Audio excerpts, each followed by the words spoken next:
आज की कहानी है फ़ारस का शेर। फ़ारस के बादशाह और अकबर के बीच बड़े ही दोस्ताना रिश्ते थे। दोनों ही अक्सर एक दूसरे को कीमती तोहफे भेजा करते थे। वे दरबारियों की होशियारी की परीक्षा लेने के लिए एक दूसरे को पहेलियाँ भी भेजा करते थे।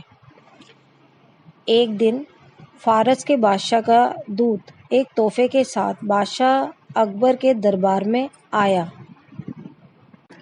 बादशाह को आदाब करके उसने उन्हें फ़ारस के बादशाह का संदेश सुनाया और फिर उनके सामने अपने तोहफे को पेश करने की इजाज़त मांगी। इजाज़त मिलने पर वह तोहफा दरबार में लाया गया। उस तोहफे को देखकर सभी दरबारी सन्न रह गए। वह दरअसल एक बड़ा पिंजरा था जिसमें एक शेर था। कुछ देर बाद ही दरबारी समझ सके कि वह कोई वास्तविक शेर नहीं बल्कि एक मूर्ति थी।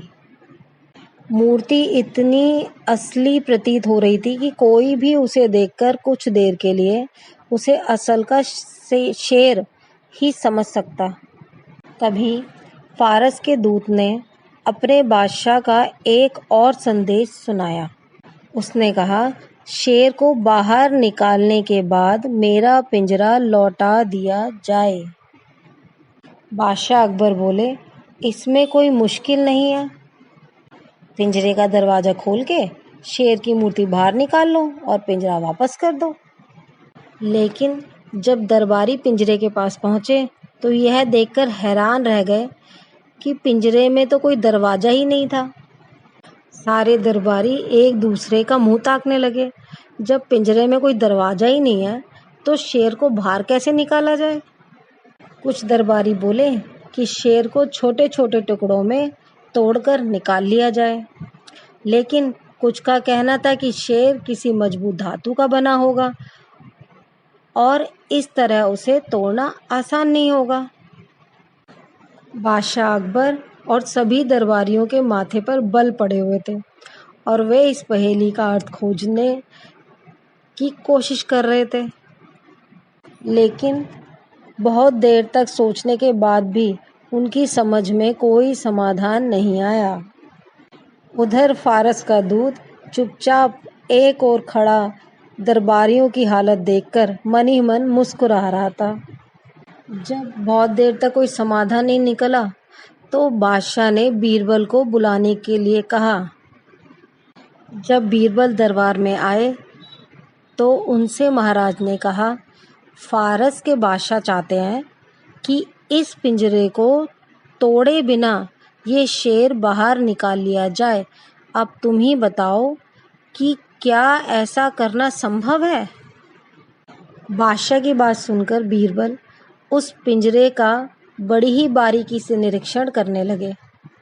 फिर उन्होंने उस शेर को गौर से देखा। कुछ क्षण विचार करने के बाद वे उस शेर को खरोंचने लगे। वे समझ गए कि वह शेर मोम का बना हुआ है। बीरबल बोले, जहाँपनाह, ये काम हो जाएगा, लेकिन इसके लिए मुझे कल तक का समय दीजिए।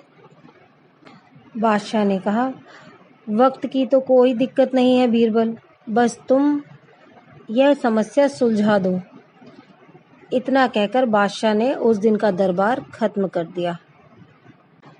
अगले दिन बीरबल लकड़ी के हत्थों वाली लोहे की कुछ छड़ों को लेकर दरबार में आए। उन्होंने नौकरों को उन छड़ों को गर्म करके लाल करने का आदेश दिया। जब ये काम हो गया तो वे उन छड़ों को उस शेर के शरीर में घुसेड़ने लगे।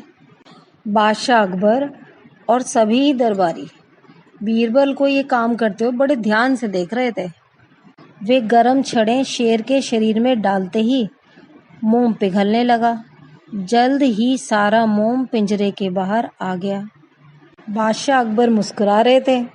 जिस पहेली को वे बहुत ही कठिन समझ रहे थे उसे तो बीरबल ने अपनी बुद्धिमत्ता से बड़ी आसानी से सुलझा दिया था। बीरबल ने फ़ारस के बादशाह की खुद को श्रेष्ठ दिखाने की योजना पर पानी फेर दिया था। बादशाह ने बीरबल की होशियारी की जमकर तारीफ की और कीमती उपहारों से उन्हें लाद दिया।